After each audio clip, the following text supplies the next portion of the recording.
It's time for the 6-month update of the Apolitical World Map. There was an intermediate update at the end of September, at the time of our video on Ukraine's counteroffensives and Russia's annexations of occupied territory.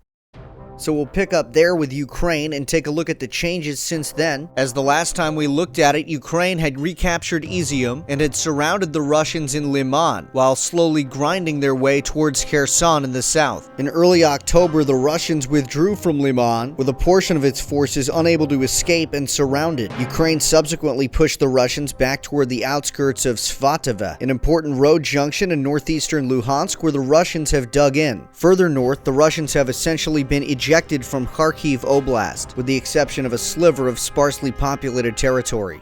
In early November, Ukraine's slow and steady offensive on the Russian forces to the west bank of the Dnieper River, along with its rocket attacks on Russian supply lines and bridges across the river, finally paid off as it became apparent that Russia would not be able to adequately supply its troops on the other side of the river throughout the coming winter. As such, Russia withdrew all its troops from the west bank of the river, much of which it had annexed to Russia itself as part of the Kherson Oblast, which Russia had proclaimed less than a month before was, quote, ours forever. This included the city of Kherson itself, the largest city and the only regional capital captured by Russia during the current war. With the end of the Kherson campaign, both sides began to look toward the next phase of the war. Russia is now throwing most of its newly conscripted manpower into capturing Bakhmut in Donetsk, which the Wagner Group private forces had already been attempting to take for months unsuccessfully. The Wagner forces are now busy building a defense line along the Seversky Donets River, which had been the northern front line between 2014 and 2022, anticipating that Ukraine will eventually take Svatove and other road junctions to the north. Though Ukraine's efforts in these areas have slowed in recent weeks. Instead, it seems Ukraine is redeploying its forces from Kherson to the Zaporizhia front and the southern part of the Donbass front, where it's expected that Ukraine will try to cut Russia's land bridge to Crimea by capturing Melitopol and regaining Mariupol, the city famously blasted to rubble in the 2-month Russian siege of the city back in the spring, after which we took a look at the history of the city, a melting pot of cultures that Ukraine now tries to reclaim. So make sure to check out that video for more on its fascinating history. But while it would be symbolically significant, Ukraine recapturing Mariupol would also be extremely significant strategically, as it would sever Russia's land bridge to Crimea, made even more important by Ukraine's destruction of the Kerch Strait Bridge, Russia's only other link.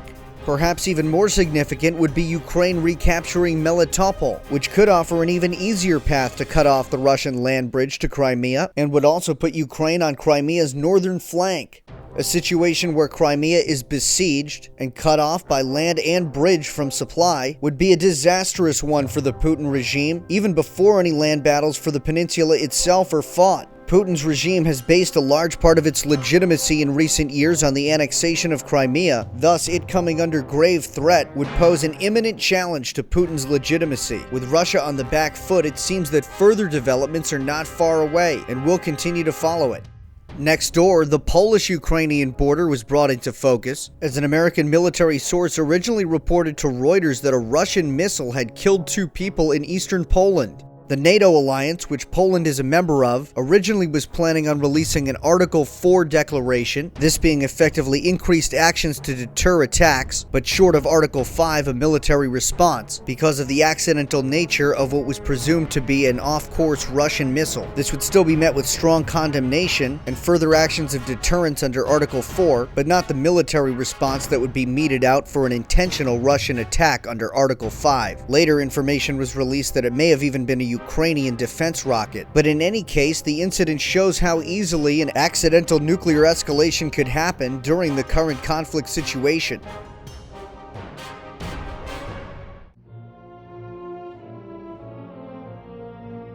After 2 years of fighting, a ceasefire was finally signed in the Tigray War back in the beginning of November. On the 2-year anniversary of the war's start, we followed that conflict throughout, and we recently did a video on the ceasefire agreement, so for the full details make sure to check that out. But the ceasefire was preceded and precipitated by a final offensive by Eritrean and Ethiopian troops. eventually prompting the Tigray People's Liberation Front, in control of the Tigray National Regional State, to effectively surrender. Although the ceasefire has taken effect, details are just beginning on how the peace deal will be implemented, and thus the ceasefire lines remain for the moment. However, all of the Tigray region will soon be reintegrated into Ethiopia, with the TPLF becoming a civilian political party and agreeing to the creation of a multi-party system in the formerly one-party Tigray state. We'll certainly keep our eye on this situation and how the peace deal is implemented. While not a border change, we're also keeping a close eye on the situation in Iran, where mass protests and social media movements have been in full swing, which started over the issue of Sharia law and regulations on women's dress, but eventually expanded to include a wide variety of opponents of the Islamic Republic regime, ranging from monarchists to leftist revolutionaries to everything in between. The anti-regime character of the protests makes them notable, and some have devolved into riots, which have mainly targeted symbols and buildings associated with the regime, including those that in the past regime opponents would have been too afraid to deface, such as portraits of the Ayatollah Khamenei. Speaking of Iran's supreme leader, his health is yet another worrying sign for the Islamic Republic regime. While the regime violently combats protesters in the streets, chanting slogans like "Down with the dictator," the long-term question of the dictator's health and succession looms ever large. Khamenei is only the second supreme leader since the 1979 revolution, having taken over as the hand-picked successor to the late Ayatollah Khomeini in 1989. If his death were to occur while the country is at a crossroads, it will further destabilize the future of a regime that was already nervous about its future succession. Also aggravating the situation for the Iranian regime is the nuclear issue. While Iran has drawn the ire of major world powers for a variety of reasons over both the short and long term, one of the more immediate concerns for the international community regarding Iran is its nuclear program. With the revival of the 2015 denuclearization agreement, the JCPOA, off the table, a diplomatic climb down does not appear to be on the cards, with regional rivals Saudi Arabia and Israel sounding alarms about the program's continued development. There's also been increased military tension, with Israel having launched airstrikes on Iran's drone factories in Syria, ostensibly in support of Ukraine, where the drones are being used by Russia to target civilians. With regards to nuclear facilities, Israel has in the past launched airstrikes against the nuclear development sites of both Bashar al-Assad's regime in Syria and the former Saddam Hussein regime in Iraq. In this instance, with other regional and world actors sharing concerns about Iran's programs, the possibility of further military engagement can't be ignored, especially with the current protests and the long-standing issue of the regime's succession, both also coming to a head at the same time. Iran is certainly one of the primary areas we'll be watching over the next 6 months. One of the byproducts of the war in Ukraine has been the erosion of Russia's sphere of influence over the Caucasus and Central Asia. In truth, signs of this had already begun to appear in 2020 during the Nagorno-Karabakh war that fall, which we covered extensively in real time. Make sure to check out that playlist for the full story. With Azerbaijan on the verge of completely defeating Russia's nominal client, Armenia, and their proxy, Artsakh, mainly with Turkish support, Russia stepped in at the last second to preserve what little influence it still had in the South Caucasus. In the fall of 2022, just as Russia was absorbing its worst defeats, Azerbaijan began a large-scale program of border clashes, not along the border with Artsakh, but along the main Azerbaijan-Armenia border. Azeri troops engaged in several small border incursions, while there was also extensive shelling of villages along the border, reportedly resulting in 176 combined military fatalities. There have been no reported statistics on civilians affected, but a new ceasefire finally came into effect on September 15th, and the two sides later agreed to engage in a European Union-led peace effort. Although Russia has a military base in Armenia, its abandonment of the country in 2020 due to its pro-Western elected government, and Russia's now inability to respond at all to Azerbaijan and secure the 2020 peace deal that Russia's own peacekeepers protect, have even further fueled the deterioration of Russia's influence over Armenia and the region as a whole, and helped precipitate Armenia's recent turn toward Western Europe and NATO. Russia's lack of response, despite an official Armenian request in the CSTO, the Russian-led security alliance, further emboldened Azerbaijan as well in its turn toward its own NATO ally, Turkey. Another area where Russia's power vacuum is being felt is in Central Asia. while Turkey tries to expand its sphere of influence through Azerbaijan across the Caspian to the Turkic states of Central Asia. Beijing also attempts to influence the region as part of its Near Abroad and as part of its Belt and Road Initiative. There's also influence in the region from Iran and from the Indian subcontinent, as well as from Russia, who desperately tries to maintain a footing. However, the Central Asian states have distanced themselves from Moscow during the current crisis, including some of its closest allies, such as Kazakhstan. This power vacuum and all the factions competing for influence were manifest during the Kyrgyz-Tajik border clashes in September. After 55 people were killed in border clashes last year, the most recent flare-up took on a more violent character as the two sides, reportedly instigated by Tajikistan, battled over border outposts and water rights in and around their exclaves in the Fergana Valley, a mountain oasis in which all of the surrounding states have interests. These particular clashes carry an ethnic character as well, with the majority Turkic Kyrgyz facing off against the majority Persian Tajiks. Dozens of troops and civilians were killed on each side, and tens of thousands of civilians have evacuated from the area, though the clashes have died down since the end of September. In Afghanistan, for much of the summer, the Taliban regime had to deal with a rebellion in the Hazara-majority Balkhab district, where the local warlord, formerly one of the few Shia members of the Taliban, turned on the regime and began an armed uprising that only ended after he was killed in August. With attention distracted during the uprising, the main opposition forces in Afghanistan, the Second Northern Alliance, headed by the now exiled Massoud, who we've discussed on previous updates, began taking advantage and reclaiming ground in southwestern Panjshir, expanding from what had been their few remaining enclaves in the north and east of the province to now control the rural areas surrounding the regional capital, Bazarak. Thus, intense fighting has occurred in the area mainly over the last 2 months. Meanwhile, the ISIS Khorasan affiliate has been largely weakened and reduced to guerrilla operations. We'll keep our eye on the continuing instability in a country the world's attention is focused away from.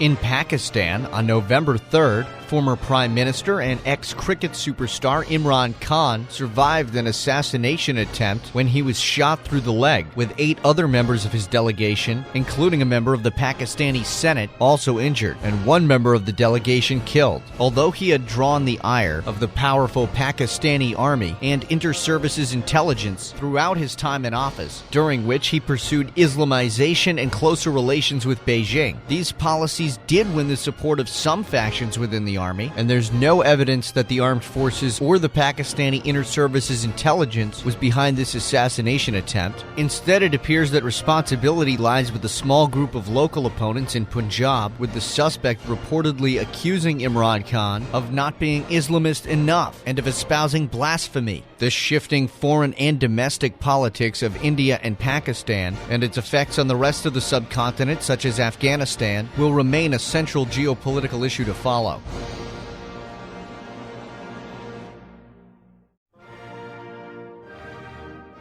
In Yemen, talks for a peace deal continue. However, like with Syria, coming by any agreement that doesn't divide up the country seems to be an unrealistic prospect at this point. When the negotiations began back in the spring, we mentioned the change of leadership on the widely recognized Yemeni Republic side, with the longtime President Hadi stepping down in favor of a state council in order to remove himself as an impediment from negotiations. However, the talks have moved very little since then, and the repeatedly planned reconciliation between the Yemeni Republic forces and the South Yemen forces still appears to be a long way off, as the Southern Transitional Council, the United Arab Emirates-backed faction leading the South Yemen movement government, recently seized a swath of territory from the Yemeni Republic, ostensibly due to the Yemeni Republic being unable to keep al-Qaeda guerrillas out of these areas. In any case, the country's division has been further solidified and the position of the Southern Transitional Council consolidated.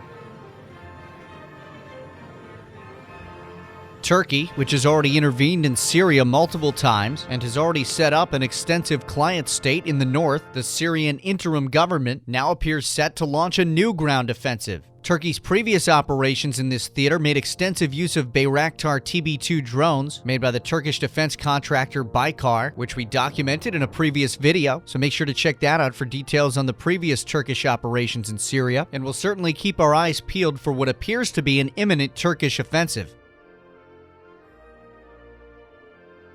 Lebanon's political crisis continues, not just because of the longtime presence of Hezbollah, but now also due to the country's economic collapse. This was perhaps best illustrated in the aftermath of the Beirut port explosion back in 2020, and the situation has only gotten worse, especially since the start of the Russian-Ukrainian war, with both of the belligerents serving as Lebanon's main sources for grain. Now, Lebanese society is just trying to avoid complete freefall, with large-scale crimes such as bank heists taking place on an unusually wide and public scale. Lebanon is desperately in search of financial and political stability as it tries to avoid slipping into another bloody civil war like the one starting in the 1970s that killed hundreds of thousands.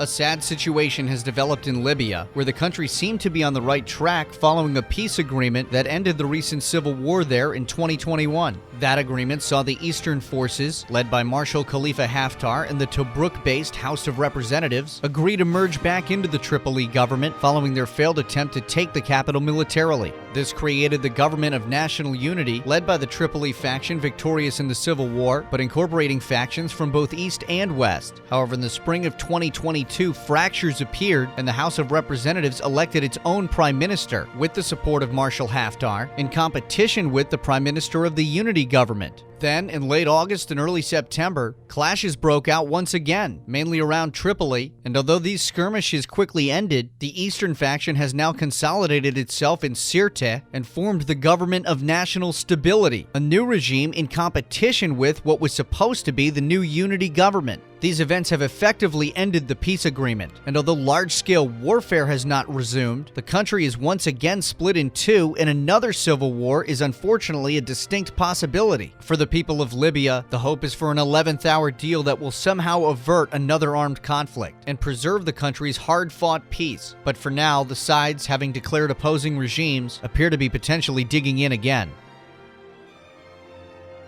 In the Sudan, turmoil continues in the years following the ouster of longtime dictator Omar al-Bashir. As we followed on previous update videos, the military-civilian power-sharing agreement devolved into a rivalry between civilian leader Abdallah Hamdok and military chief Abdel Fattah al-Burhan. Al-Burhan then deposed Hamdok in a coup and reorganized the transitional government. However, he did then reinstate Hamdok to his post as prime minister. Hamdok, though, subsequently resigned, while al-Burhan then announced his intention to stick by previous agreements scheduling elections for July 2023. The fact that he'd already staged a coup was just one reason for the population to question the military chief's commitment to the idea of a return to civilian rule. Thus, street protests against the military government sprang up in the summer of 2022. In early July, several bloody clashes occurred, with 117 reportedly ending up killed. After this, al-Burhan did reinforce his commitment to a return to civilian rule, yet this coming on the heels of the crackdown makes it seem like potentially just doublespeak.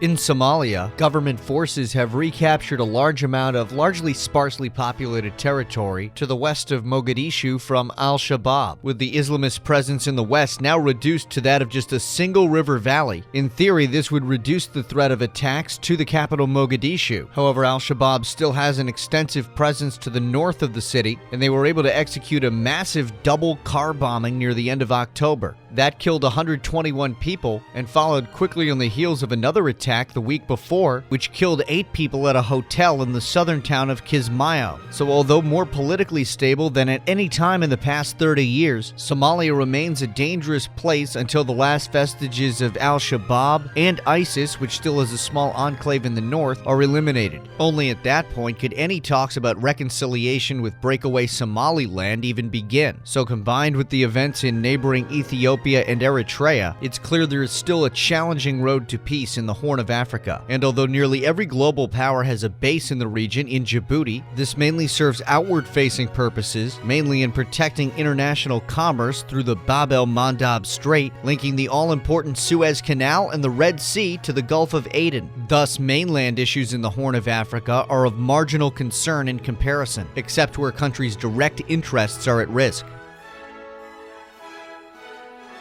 In the Congo, the Kinshasa government has lost ground in the east after the cross-border rebel group M23 reversed previous government advances and took control of much of the border with Rwanda. They, along with fellow rebel groups, reconsolidated a block of territory, just one of the several areas of continued rebellion in the eastern Congo, which have continued to flare up on and off since the end of the Second Congo War in the early 2000s, some of it based around lingering after effects of that war and the wars in Rwanda, but also due to the many natural resource-rich areas in the region.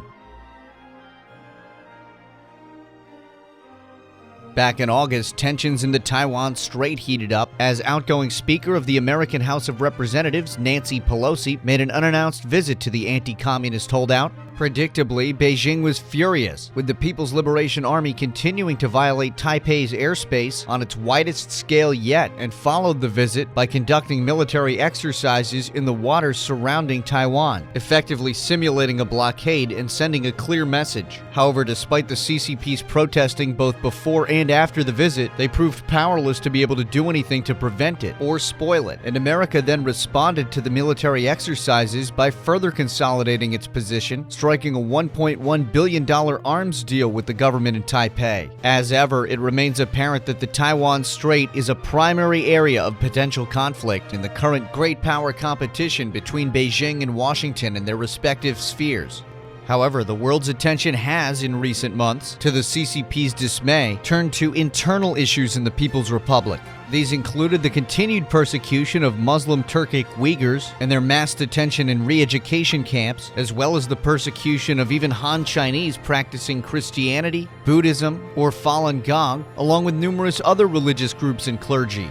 Those issues, however, which are seemingly endemic to the CCP regime, only resurfaced in international attention after mass protests broke out across the country. Any form of political demonstration is extremely rare and dangerous in a totalitarian state, so the fact that these protests, which started as a movement against the party's zero-COVID lockdown policy, quickly gained momentum, they, like those in Iran, came to take on an anti-regime character, something not seen on this scale in the People's Republic since Tiananmen Square.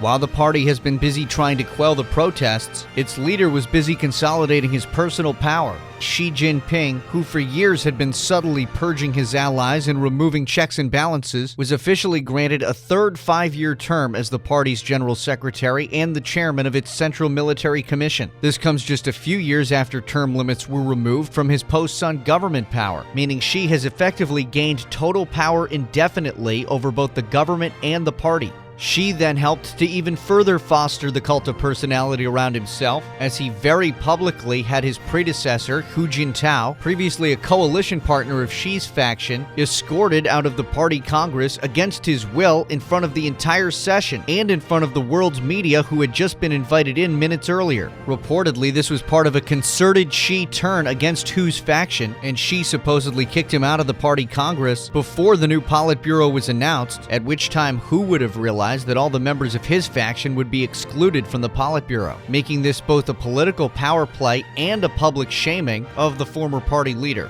who during his time in power had been seen as a puppet of former leader Jiang Zemin anyway. Jiang himself, who's led the faction most opposed to Xi Jinping over the last decade and was a large part of the CCP's opening up to the world in the 90s and 2000s, passed away on November 30th at the age of 96. Thus effectively meaning two of Xi Jinping's main opponents have been sidelined, while he's been granted more power than any party leader since Mao, all over the course of this autumn, and thus the future of critical geopolitical issues, such as the Taiwan Strait, remain largely up to his discretion. Looking further afield, the CCP has continued to oscillate between subtly and not so subtly backing the military junta in Myanmar, or Burma, where the burgeoning civil war, which had been mostly just simmering for over a year, has exploded in intensity. While the front lines have not noticeably changed, the number and intensity of clashes, both of the conventional and guerrilla variety, have increased since we first talked about the potential for a civil war back in an early 2021 video. Arakan guerrillas in the northwest, which are harbored by and based in the Kachin Independence Organization breakaway state in the northeast, and regular units of the Karen National Union, which has been training the street protesters from Yangon and controls territory along the Thai border. With the frustration of the military regime growing, General Min Aung Hlaing, Burma's military dictator, took a leaf out of the Russian playbook and throughout October and November began bombing civilian targets in the Kachin Independence Organization breakaway state, resulting in hundreds of civilian deaths. Some of these accompanied ground offensives into the area, which, when repelled, devolved into scorched earth retreats, with the damage to the countryside in what has quickly become a true civil war compared to that of the Japanese campaigns in the country during World War II. It does need to be remembered that there are a multitude of factions opposing the junta. For example, the Arakan army, which as we mentioned had been giving the junta such trouble in the northwest throughout the fall, even at one point prompting the Burmese army, the Tatmadaw, to bomb across the border into Bangladesh in a desperate attempt to take out the elusive guerrillas. However, the Arakan army, for its own best interests, later agreed to a ceasefire with the military government on November 26th. This adds a complicating factor to the conflict, as the ethnic armies in breakaway states, even those who have given extensive support to the street protesters in forming their own militia, namely the Karen National Union, still have their own interests. For the moment, the opposition regime formed by the street protesters and the parties of imprisoned or exiled politicians, the National Unity Government of Myanmar, does not yet control any territory on its own. With this conflict heating up, though, it's certainly one to follow over the next 6 months.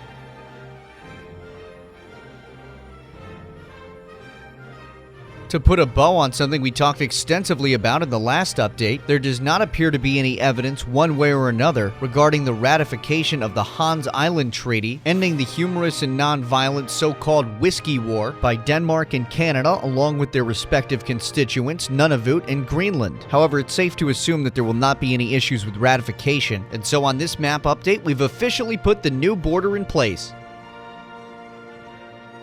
In Scotland, the ruling Scottish National Party had planned on scheduling a new referendum for independence for October of 2023. However, the British Supreme Court ruled that because the current British government opposes such a referendum, which it does under the grounds that a vote should only be once in a generation, the vote cannot legally be held. Britain will now look to recover its political and economic stability to quell the short-term issue of unpopular cabinets, as well as to help gradually quell long-term issues such as Scotland or Northern Ireland. Just before the release of this video, on December 7th, a bizarre incident occurred in Germany. Investigators arrested 25 people from around the Federation, including ex-military personnel and active political officials. They stand accused of plotting a coup to overthrow the Federal Republic regime. Some of these are part of a monarchist group, the Reichsbürger. They reportedly planned to storm the Bundestag and arrest the current government. According to multiple news agencies, this would-be new German regime was promised backing by the Russian Federation and presumably would have pulled all German support for sending money and materiel to Ukraine. With the federal government having foiled this plot and having confirmed Russia's desires for a pliant Germany, it'll be interesting to see whether the current government of Olaf Scholz, which along with that of France's Emmanuel Macron has been criticized by America and Britain for thus far being too haphazard in supporting Ukraine, steps up its action, or whether it now completely backs away from Ukraine to appease the isolationist and pro-Kremlin faction in support of the putschists. Of course, the most likely outcome would simply be a continuation of the status quo. Also occurring on December 7th was the comparatively more legitimate and legal process used by the Congress of Peru to remove President Pedro Castillo. We initially discussed Castillo's 2021 election victory back in January as part of our look at the new pink tide across Central and South America. Castillo was part of that so-called new pink tide, having won on the ticket of the openly Marxist Free Peru Party, but wanting to form a governing coalition and a cabinet that would not burn international bridges. Castillo largely appointed more moderate politicians to sensitive cabinet posts, such as the Ministers of Finance or the Interior. However, since then, Castillo has rifled through officials, eventually being kicked out of the Free Peru Party, and had already averted 2 prior impeachment attempts. Now, his attempt to dissolve Peru's parliament was a step too far, as the Congress stepped in and removed him from office. That said, it does not mean fresh elections will be held, and the top post was instead inherited by Castillo's vice president, Dina Boluarte, the first female president in Peru's history. Though she was a part of Castillo's government, which, as we mentioned, once in power took up more moderate positions, both domestically and internationally, it still remains to be seen what effect this dramatic turn of events will have on the long-running red versus white tug-of-war in the region. Whatever happens, we'll be there to cover it, along with the rest of geopolitical happenings around the world. So make sure to stay tuned to the channel, and you can check out the full updated map at apoliticalworldmap.org.